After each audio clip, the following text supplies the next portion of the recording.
This is Yasuaki. He's your everyman. Working class, suit and tie, 9 to 6 with some overtime on the side. Doing his best to make ends meet as he takes the train through the glass spires of his city from blue dusk to indigo evening. He doesn't have crazy ambitions or some sort of tragic childhood beneath his glasses. All he has is a life to live and people to love. But there is one peculiarity in the story. You see, Yasuaki found himself someone he cherished, someone he could see being the last person his weary eyes saw at night and the very same who would greet him with a steaming bowl of breakfast in the morning. He could hold her when he needed her, and should they be apart, he could trust that she would be just as eager to see him again and would be just as caring upon their reunion. He found Sora. They lived a blissful life together. It mattered little the deadlines or the pressures of work, the long hours with one's boss bearing down on them as the light of the desktop burned itself onto his retinas. Yasuaki had solace for him, waiting in his own home. And that was enough. And soon, there would be a new joy coming into their life. One born of union and love, and one sure to be raised with a tenderness unlike any other. That's how it was supposed to be. But life tends to us with plans always misaligned. Fate is not so kind, it never is, and misfortune tends to strike when you least expect it. It was so sudden. Entering through the door, Yasuaki was not greeted with the sweet voice of his partner, and instead, a silence droned as he began to pace to his home. Shattered glass and disordered furnishings, he panicked and searched the entrance and living area of his home. He entered the kitchen, and there lay the shivering body of his better half.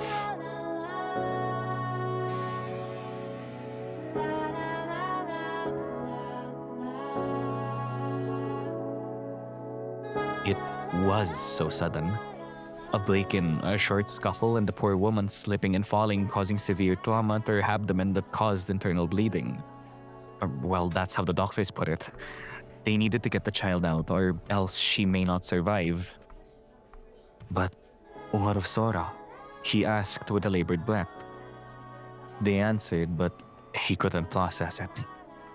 Soon, perhaps too soon, the joy of their union would be born, and so too would that union itself come to an end. Chinatsu was born a beautiful young girl. Bearing the hazel eyes of her mother, she was Yasuaki's greatest treasure and only remaining treasure.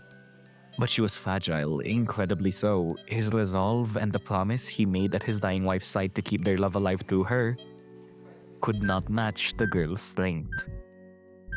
And soon, once again too soon, she would join her mother. Yasuaki had now lost everything. All he had were shattered hopes and an empty home, deprived of love and carrying a promise impossible to fulfill.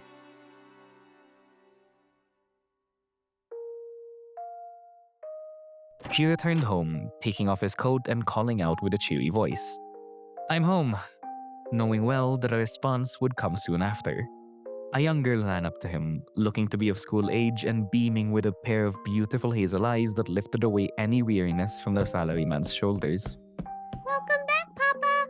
He lifted the girl, carrying her near the light and returning her smile with one of his own. "Hello there, dear. Have you been good? Homework done?" Almost. She replied. I wanted you to see it before I finished. She'd giggle and he'd laugh. "That's wonderful, Chi-Chi. I'll get dinner ready and we can look over your work after. Does that sound good?" And the girl cheered all the more as she skipped back to her room. Yasuaki entered his chambers with a sigh, one that carried his fatigue and the doubts of his mind. 9 years had passed since Chinatsu had returned to his life, and 4 months were all that remained. Soon, perhaps too soon, he constantly found himself thinking. He knew that the time was impermanent, that one day he'd have to relive losing her again, that the treasure of his and Sora's love would only be a fleeting memory. For as amazing as the technology of the modern day was, it was not infallible, and the gift he housed in love would come to an end, just as fairy tales do. And yet, he was okay with that. He was a simple man, after all. A father who would do anything to raise his child and would see his promise to its end, no matter what. Even if one day that meant he would no longer be united with the person he cherished.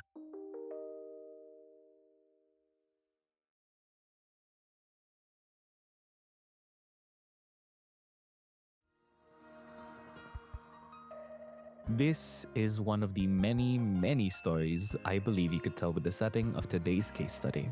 A series that I consider to have one of the most beautiful plots, rife with storytelling potential, emotion, and the capacity to discuss real world struggles through an interesting and unique lens, but rather woefully misses the mark and instead tells a tale that has been told many times before. Of course, as the title suggests, today's topic will be the original anime series debuting in the spring of 2015, Plastic Memories. 君が見つけてくれたこの声を動き出した時計の針世界は司との思い出をもっと作りたい。プラスティックな心が苦しいよ。それでも俺はずっとアイラのパートナーでいたいんだ。い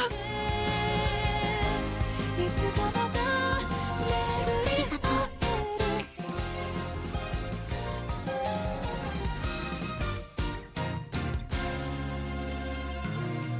For the strangely uninitiated, Plastic Memories is a sci-fi story set in the somewhat future where the newest advancement in technology is the main selling point. If the 1960s had space travel, the 1980s computers, the 2000s the internet, and the 2010s mobile devices, the technological zeitgeist of PM is its androids. Now, robots and androids are a staple of science fiction media. Since the 1920s, automatons and metal men have been everywhere, and even further back should you count depictions of machines hidden under human guises like Frankenstein's monster or Talos from Greek myth. It's no wonder, after all, we are innately predisposed to personify more or less anything, and the idea of creating something that mimics human emotion and action is one grounded in real scientific pursuit. What would I solve the trolley problem with? Well, I'd definitely push the fat man onto the tracks. He deserves it. If the advancements in AI and robotics are anything to go by. It does pose the question of whether or not these depictions in ancient and modern folklore have influenced us to take this route, or if even without, we would have arrived at similar advancements. Still, there's a reason why we love our automatons so much. They're incredible vehicles for writing a number of different stories, existential questions of what makes us human, discussions of the lengths we go to advance our science, of rights or culture, of the perfect weapon or the most troubled half-existence. Androids have near endless ways to be integrated into a story. No. And as such, it's little surprise that Plastic Memories managed to cook up quite a fun twist on this genre staple. In the story, the Psycor, the leading company in android manufacturing, has equipped their bots with something that elevates them from more than just machines. Artificial souls, as they are called, the Giftia, the name of the droids, a function integral to their purpose. It allows them to feel. Giftias can love, hate, mourn, and excite, feel regret and be hopeful, maintain a sense of pride or shattered with embarrassment. They can be rebellious and incredibly tender. They can shed tears and laugh just as you or I do. Because of this, instead of being workers or weapons, they are actually most commonly seen as family. Children, caretakers, lovers, and parents are all roles fulfilled by the Giftias because of their practically indistinguishable from human characteristics. But there's a catch. Giftias still operate under the rules of our software and hardware, meaning that they cannot mimic one facet of their guises, our memory. Giftias have a predetermined lifespan, limited by their capacity to store information, being around 81,920 hours, or around 9 years, 4 months. This is where the story presents its big question. Could you do it? Could you love knowing that it would end so soon, perhaps too soon? Could you love with all of your heart, knowing that it would make the loss hurt that much more? Would the love be worth it? Would you be able to let go of your lover, your father or sibling, or closest friend? Would you struggle against the coming of the night, or let them be taken quietly, having resolved yourself to love and let go? That is what makes Plastic Memories' story so captivating and rich with the opportunity to tell so many incredible stories. And why I believe, as much as I hold a nostalgic love for it, I'm so disappointed that it took the easy way out without exploring these tales.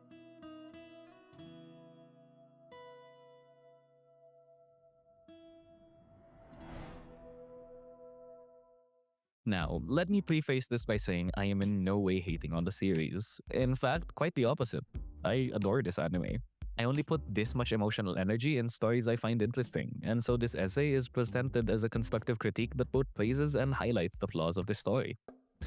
And since we'll be doing that a lot in the next segments, I'd like to first talk about why not just I, but most people love this series. Well, kind of. You see, I actually watched Plamema on a recommendation from a friend who had it as his favorite series of all time. The same friend is this video's editor, and he still holds the series close to his heart. So I see it fitting that he does the rambling in place of the story, and I come back once he's done to put the anime through the ringer and elaborate further on my thoughts. So, the stage is yours. They say no man is an island, but I say I am a man of Isla. Okay, that might sound like a cheesy punchline or a cringe statement, but okay, yeah, it is. Why did I write this? But if you've seen Plastic Memories, maybe you'd understand. There's something about the anime, Ayla Tsukasa, that sticks with you. It's gentle, awkward, clumsy in places, but it knows exactly what it's trying to say. Or maybe not exactly, but it gets the point across. Hey, you. You're finally awake. That's how it starts, doesn't it? A name, a quiet curiosity, and then before you know it, boom, Plastic Memories has slipped past your guard. It's not the flashiest anime, hell, it's not even trying to be, but somehow it finds a way into your chest and just stays there. I first watched Plastic Memories years ago.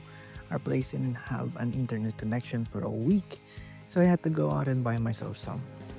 So I could watch it, and in the old Chris anime, of all sites, I used that.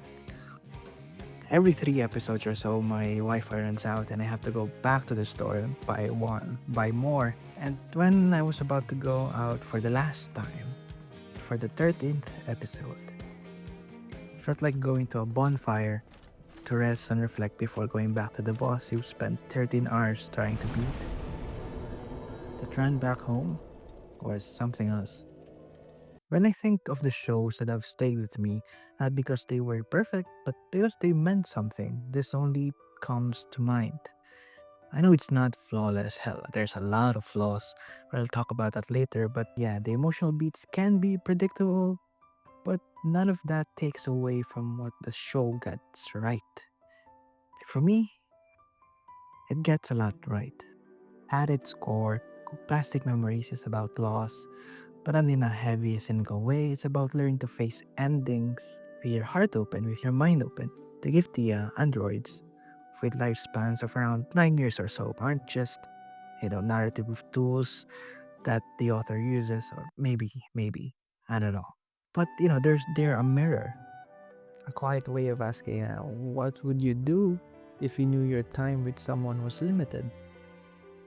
What would you want to say? What will you do? Would it change how you love them?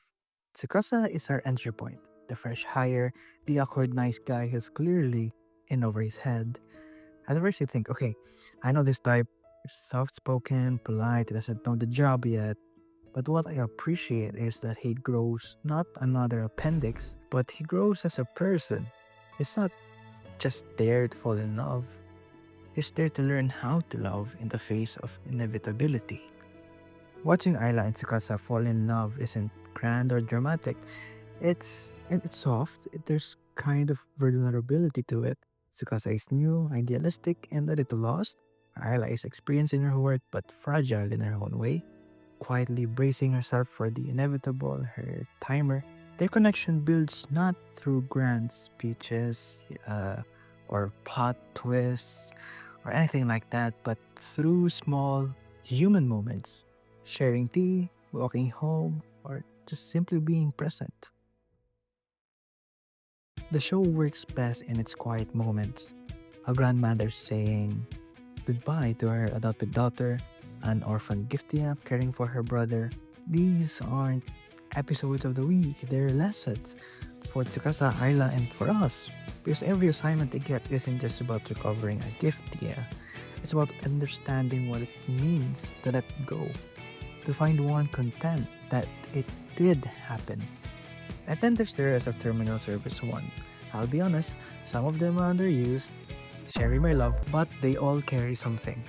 Michiru with her quiet grief, Kazuki with her guilt, and Zack with his deadpan honesty.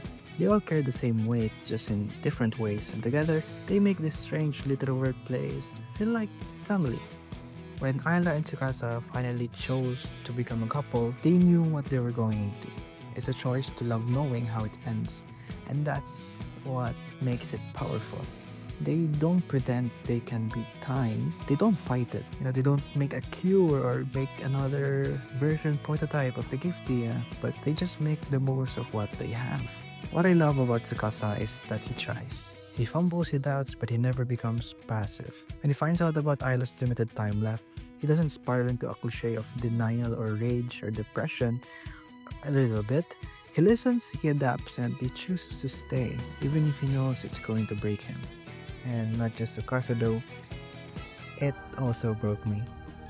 The last episode broke me and still does, but not because it tries to shock or devastate, but it's because it's honest. Honest about how we move on, how we let go, and how love doesn't need to last forever to be real. Ayla to me is one of the most quietly comparing characters in anime. Not because she's a dere, a tsundere, a kudere, or cute, or strong, or flashy, or tragic, though she's all of those in her own way, but because she's sincere, she's genuine, because she wants so badly to do her job, well, make memories that matter and leave gracefully when her time comes. There's a quiet dignity to that. Plastic Memories isn't talked about much anymore. It doesn't top many lists, well, except for top 10 anime that makes you cry or something. But for those of us who connected with it, it left something behind. A feeling, a question, a comfort. And sometimes that's enough. So no, Plastic Memories isn't perfect. Its pacing is inconsistent. Its sci-fi world is barely explained. But in the end, it knows what it wants to be. A story about time. About choosing to love even when the clock is ticking. About how beautiful it is to feel something. To love something. To love someone. To make memories. Even if those memories, for some things, ends. I am a man of Ayla. And if you've ever lost something you love, or if you've ever loved knowing that you have to let go, maybe you are one too. Right, with that concluded, let's get back to why, despite all of that, I feel so discontent. Plastic Memories tells itself from the perspective of the terminal service, an association charged with the duty of retrieving giftias before the end of their lifespans. This is because when nearing that end, their memories begin to fade. Lapses in their software occur, and eventually, a degradation of their personalities and the loss of self-control. This is a dangerous prospect when considering that this tends to result in violent outbursts from the giftias, who, though easy to forget, are powerful machines. Even the most simple of androids can exhibit feats of physical prowess similar to or exceeding that of peak human athleticism, something heightened further when their limiter is disabled once they run amok. This can result in them harming or worse, outright killing their owners, and any nearby people should the degradation reach its zenith. Thus, it is the terminal service's duty to make sure that this emotional and physical burden doesn't befall the owners and the giftias themselves.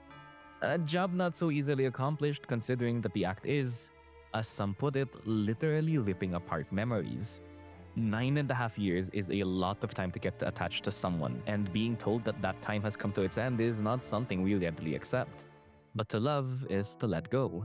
A lesson that we must learn alongside our protagonist, Tsukasa Mizugaki, our rookie of the terminal service, as he works with the veteran Giftia, Ayla, to ensure that the worst does not come to pass and that the memories of those they tend to remain happy, if not a touch bittersweet. So, with that, we have quite an awesome beginning to a story, right? I mean, we have a vehicle to explore the intricacies and nuances of this world through young and hopeful eyes, being guided by an experienced and somewhat cynical android. I mean, just imagine all of the unique and interesting plot threads that these two could explore. Let's throw out a bunch of random ideas to get the ball rolling, alright? How about a pair of siblings, one a human and another a giftia? The human sibling could have this strange form of envy where when they were younger, they wished for the independence and freedom of their android sibling, while when they became older, their sibling became more pampered and cared for as their lifespan neared its end. How would Tsukasa and Ayla resolve this conflict to ensure that the pair would bond and end their brotherhood on a good note? What would the Giftia think? Would they blame themselves for never having been a good sibling, curse that they weren't born human? Or what about the angst and resentment of the human sibling? How would they tend to that? Or what about a story of a soldier having lost his team and looked to a group of Giftias to comfort himself but never having resolved the trauma and pain of his losses? What would it be like to negotiate with someone like that? Would the Giftias or even just the Giftia be against or with staying with the vet? Would the Giftia themselves be a way to cope with the pain or become a constant reminder of the pain of loss and how nothing can ever be done to bring one's friends back? How would our terminal service pair navigate this issue? Could they reframe the memories of the soldier to focus less on the loss and instead celebrate the times he spent with his men and now his Giftia companion? Let's go back to families, but now try for a Giftia-centered story. How about one of an older gentleman, banknotes aplenty but the villa spared of any family? He adopts a Gifty as his child and in a shocking role reversal is actually doomed to die before his android. How would his wealth be passed on? What would the Giftia think of having their purpose suddenly changed? Would they carry on their late father's will? Legally speaking, how would that even work? Could we have a case where the closest but still estranged family of the old man fights the Giftia for the right to his wealth? And have the Giftia declare themselves as the true heir, not out of greed as the others did, but because they were the only one who remained at the man's side and cared for him when no one else did? Wouldn't that open up an incredible discussion for both Tsukasa and Ayla to navigate? Speaking of laws, let's get into more ethical what-ifs. How about a story of a cult that takes in Giftias into their ranks, using their personalities and dispositions to bolster themselves with powerful but still sentient machines? How would we approach such an issue? How could the story use this to illustrate how different people view the androids? Could the androids also join not just because they were made to, but because they genuinely believed in higher powers? Or maybe we could have the terminal service interact with groups who are against the creation of Giftias, those who believe that artificially creating sentient beings capable of complex thought and emotion, only to have them take on a predetermined role and doom them to a short lifespan, always being outlived by the people they love is nothing but a cruel act of humans playing God. How would this affect the resolve of Tsukasa? How could a veteran and a Giftia themselves like Ayla argue against it? And how would this add nuance to their perspectives on their work? Finally, there's also the story's many ties to real-world disorders like dementia or Alzheimer's. The fate of the Giftias is one that mirrors those conditions strikingly well, and the story could absolutely tell a story that feels both fictitious but incredibly grounded. The exact kind of thing that art is meant to do, to show us our world through a separate lens. This is just a small selection of many stories you can conjure up using the framing of plastic memories. Now, I'm not saying you have to adapt all of these or that you're limited to just these ideas, but I am saying that the setting encourages so much creativity and invites so many what-if scenarios that all have their own charm and intrigue while being connected by a central theme of love and impermanence. And that's what makes the fact that the series doesn't explore even a fraction of these potential stories so disheartening to me. Because Plastic Memories doesn't try to offer the audience multiple angles and perspectives on its setting, but instead presents a story that is, by and large, something you could tell to hundreds of other mediums. In my opinion, the setting and plot of PM allows it to explore very human and grounded tales of love and loss through the use of a high-concept sci-fi backdrop. But it doesn't. And during the times it does try to explore some concepts, such as Michiru's father, the story arc around Marcia and Sota, or the practices of other terminal service teams, it feels as though we only barely scratched the surface of the possibilities, with the ones that are touched on never really being given enough time to fully build up and then land.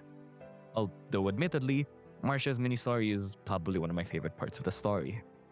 It's the equivalent of being given the finest tools and the highest quality of paper and doing nothing but drawing a smiley face. But to elaborate further, we need to discuss the story that Plastic Memories opted to tell, and how this didn't have to result in the sacrificing of the many interesting plot threads that the series could have told. 気をつけることはある？それはケースバイケース。例えば今後生活していく施設を At its heart, Plastic Memories is the story of Tsukasa and Ayla's relationship, and how it develops and changes despite the circumstances and inevitable heartache they face. It is, without a doubt, a tale that matches well with the story's main themes of love and impermanence. But it's also one that I consider to be the easy way out. This is because while emotional and thematically grounded, it isn't exactly a story that's unique to the world of the anime. Fundamentally speaking, it is a narrative that we've seen on and on again. Boy meets sick girl. They talk. They try to avoid falling in love. They fall in love. They resolve to enjoy their time together. One dies. They move on. The end. It's a tale as old as time, and one can be told through dozens of other perspectives with hundreds of tiny variations. This isn't even limited to anime, and that's saying something considering the number of shows that run in this trope. No, Western media, books, movies, and plenty more reuse this trope over and over again because, well, tragedy sells. Young love tainted by bittersweetness is marketable and caters to a massive audience, hence why it's been done so much but still gathers hordes of fans. But trends don't lie. One needs only a courtesy search to see how many similar stories exist. And where success is, the creations follow. That's not a bad thing, per se.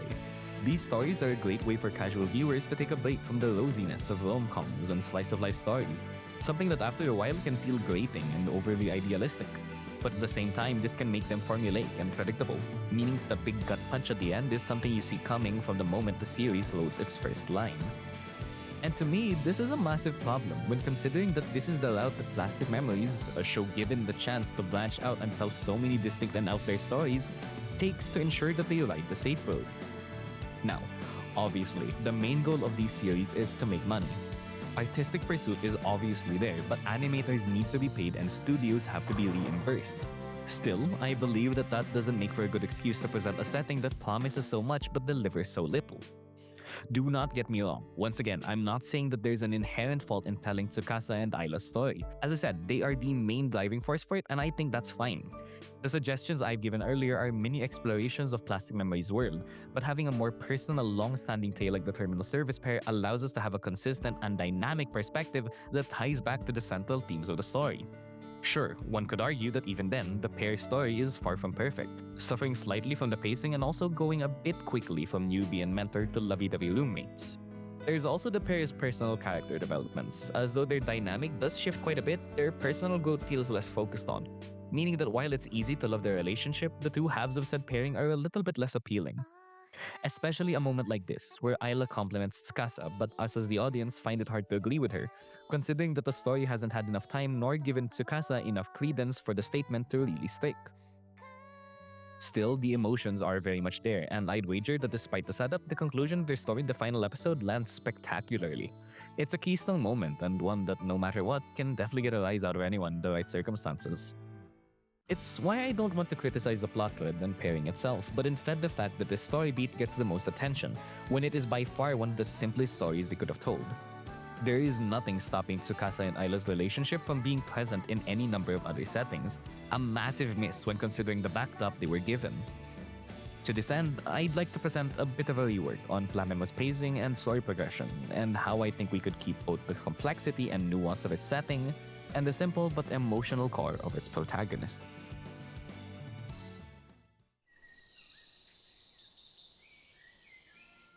Now, one final preface, I promise.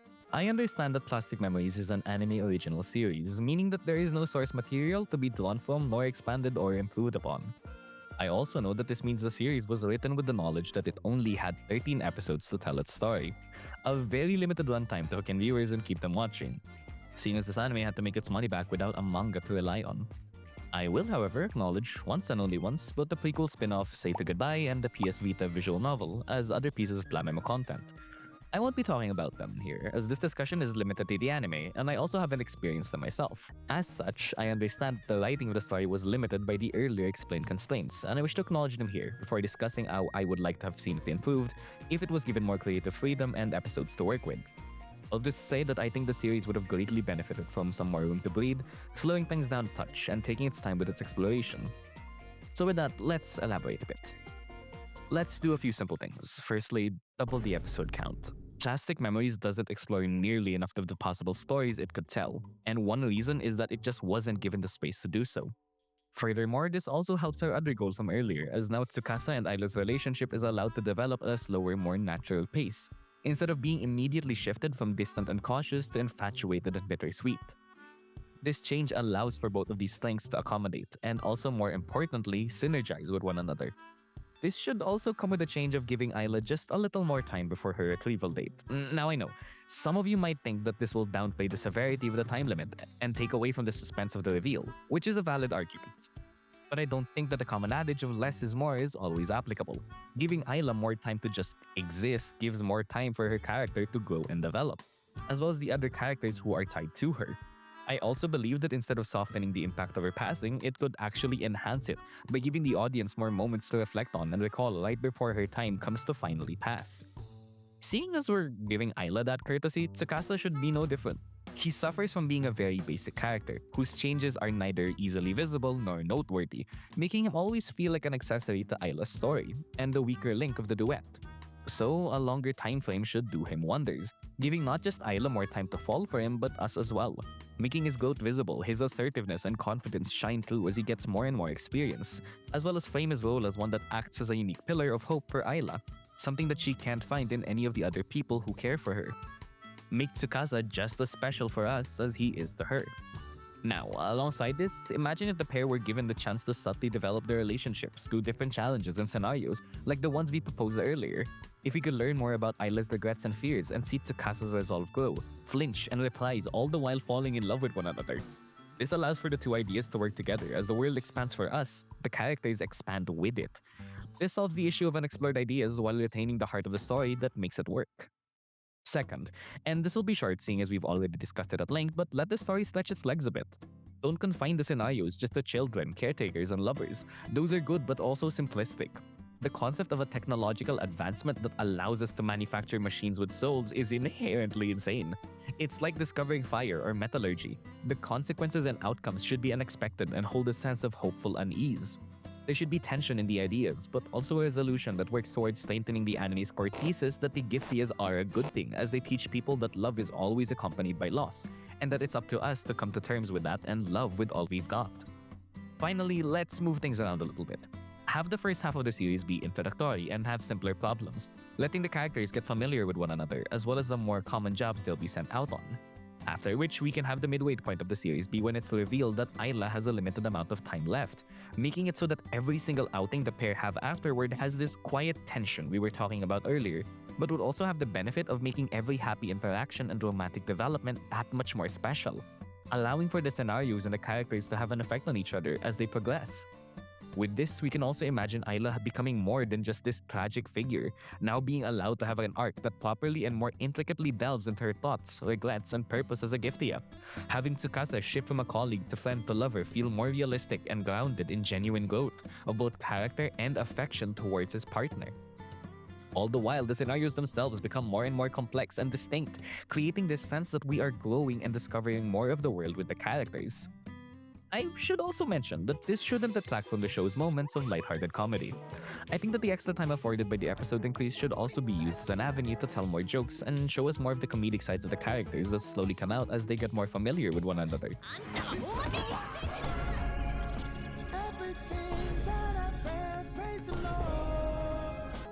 Levity is key, and it's something we have to ensure remains considering that we're adding a lot of dramatic and emotionally charged stories. Moments of sadness are only ever as effective as the moments of joy they're paired up with.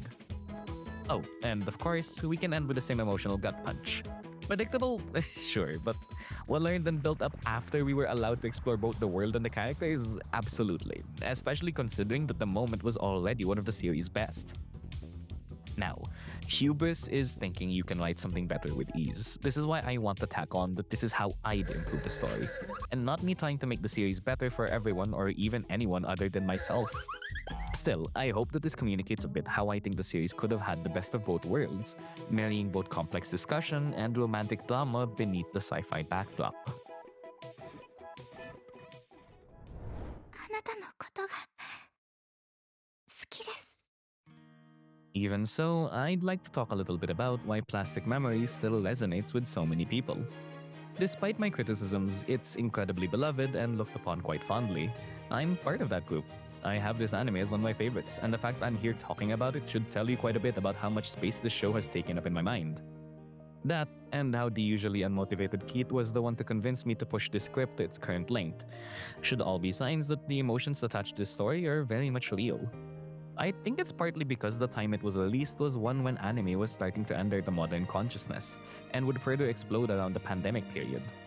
Still, a lot of people who were at the time starting to tiptoe their way into the medium were consuming a lot of romance series. It was colorful, light, if not simple, and idealistic.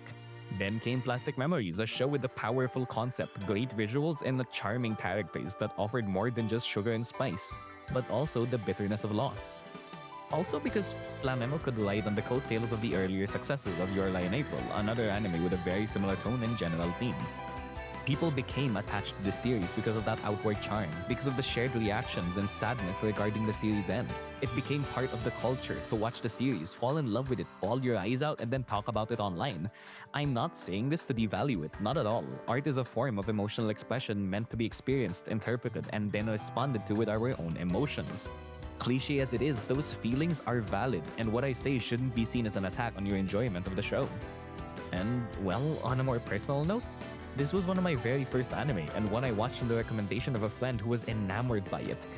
At first, I liked it more or less out of obligation, but given time, it's become something I generally find myself looking back on as a series that, in part, shaped how I view storytelling as a whole. How emotional impact can define a series' legacy, and how I have to see the truth in that impact, but also what lies behind it. Not just that, I also just really like so many little things about it, from Isla's antics to the gorgeous art style and setting to the way the pair spends their last day doing chores. I adore the micro moments of world building, even if I do crave for more, and enjoy how the story decides to center itself around what is essentially an office romance with way too many twists to count.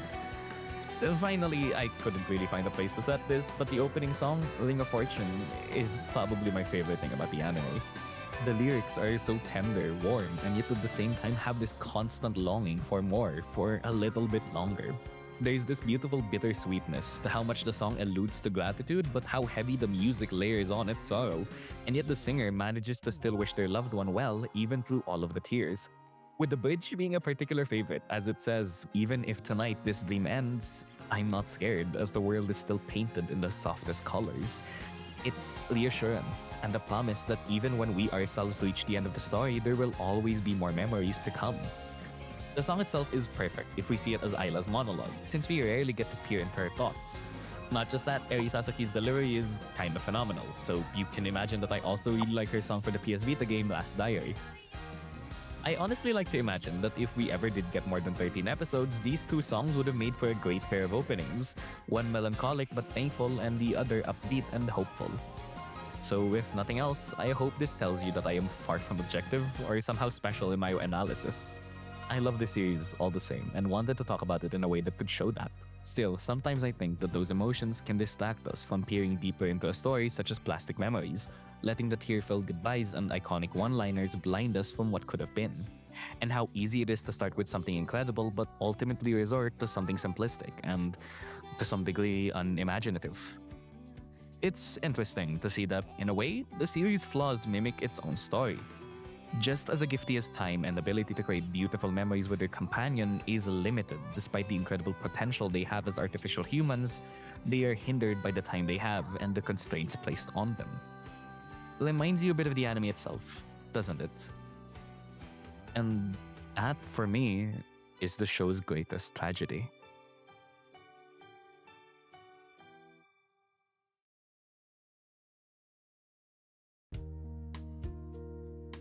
Yasuaki sits in his dining room. Pastel colors bathed by the honey hue light, he sits across a young boy, brown hair draped over his green eyes, as away from them sat on the floor in the living room were his daughter and the boy's partner, a girl with long silver hair. Apologies, Mr. Takumi.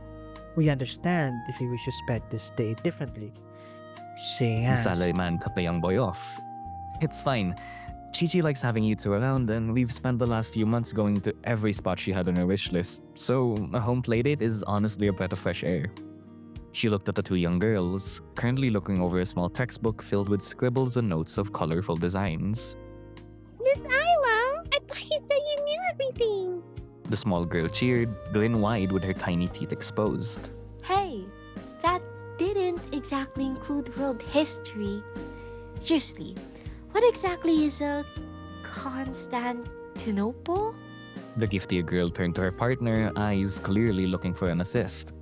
Tsukasa could only nervously laugh, a look that said, "You're on your own," rather plainly, both out of amusement and as he was tending to Yasuaki. It's good to see Chinatsu in high spirits. I don't think my heart could have handled seeing her sad. The father looked at his daughter with a warmth in his eyes before returning to the spotter. "She's always been a strong girl. I'd love to say she got that from me, but nope, that's all her." The boy seemed apprehensive at the response, mind trying to assemble a counter-argument against the self-doubt of the father. Nonsense, Mr. Takumi. I think everything you've done up to now is absolute proof that you've been incredibly strong. Yasuaki was caught off guard, not having wanted the assurance with a part of him feeling as though he needed it. But in reality, he'd wished it came from someone else. "You'd think she'd be proud?" Who? the young boy asked with a sudden query. "Sora." And the answer made his heart sink. He thought for a moment, placing himself in the shoes of the man's better half. If he saw someone, say if he saw himself, having taken the chance, having loved with all he had, even if he knew the time was limited, having known that it wouldn't last and that he would eventually have to stand alone, could he do that? If he saw himself do that, would he pity himself or would he be proud? He looked over to the young girls, gleefully talking and laughing, no doubt carrying a massive weight on their tiny shoulders as the long arm of the clock continued its unstoppable march.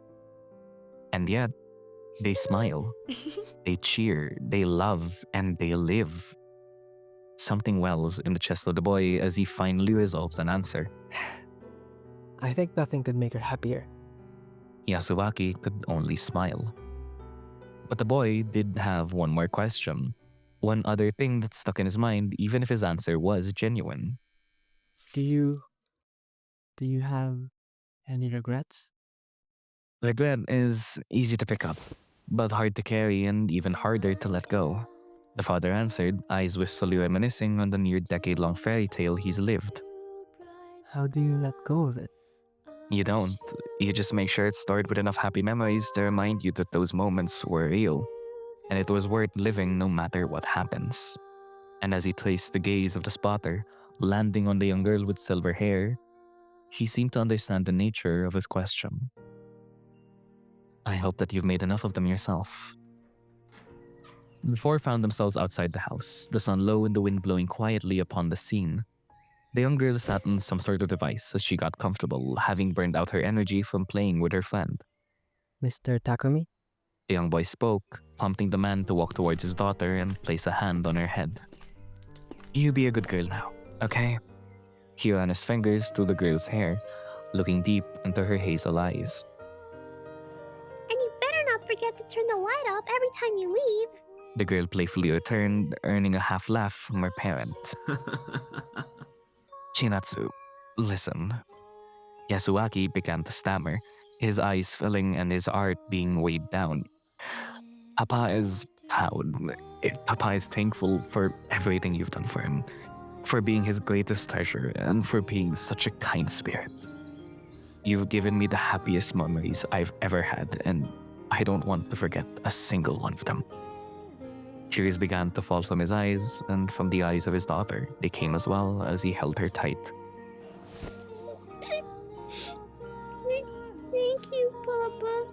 Thank you for being the best Papa that Chinatsu could have asked for.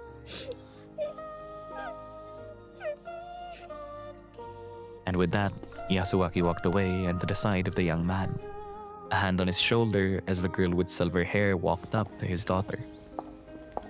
The girl pulled out a ring, its pair worn on her hand. She placed her face near the girl's ear, whispering a final assurance, a final farewell to remind the giftia that while her time has reached its end, the memories and bonds she's created would last forever. I hope that someday you'll be reunited with the person you cherish. And with the ring placed and the flash of light, comes the end of yet another fairy tale. Thank you, Papa. Stay here.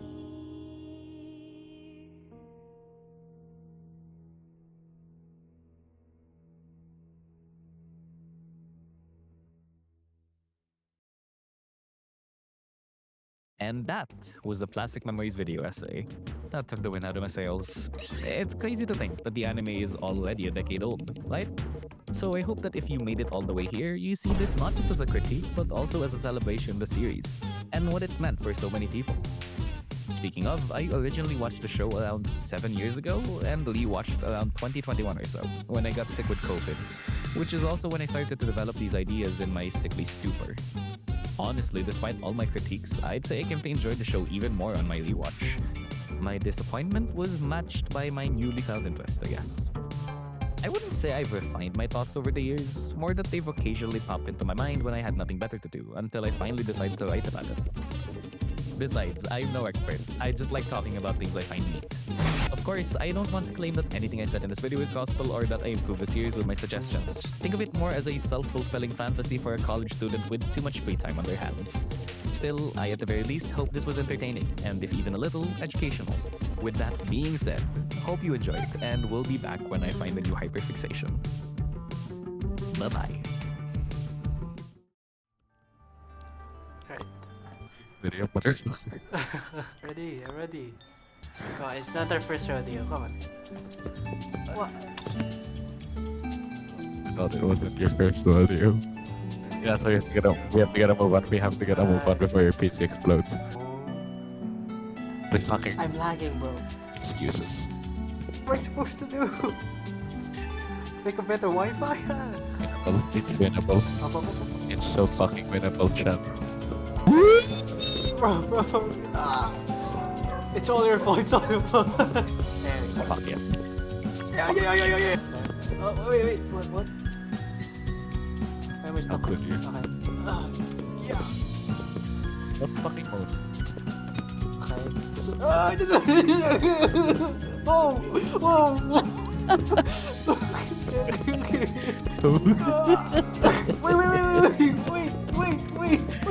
Wait! There's a second fucking clap already. Are you seeing my posture right now? Okay, I need to stand up. Luck. I gotta lock in, bro. Like. Go.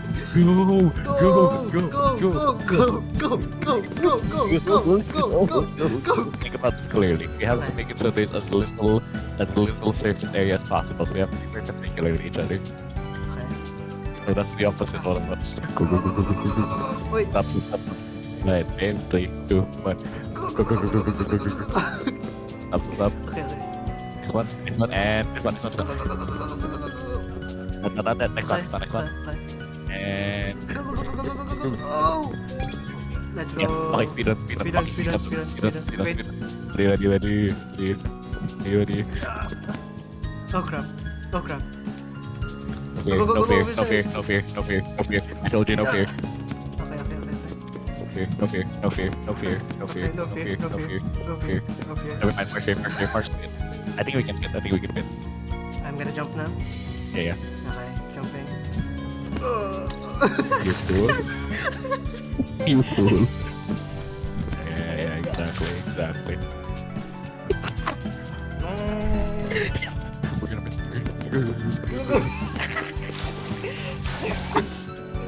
Man, skillish, bro. I got it.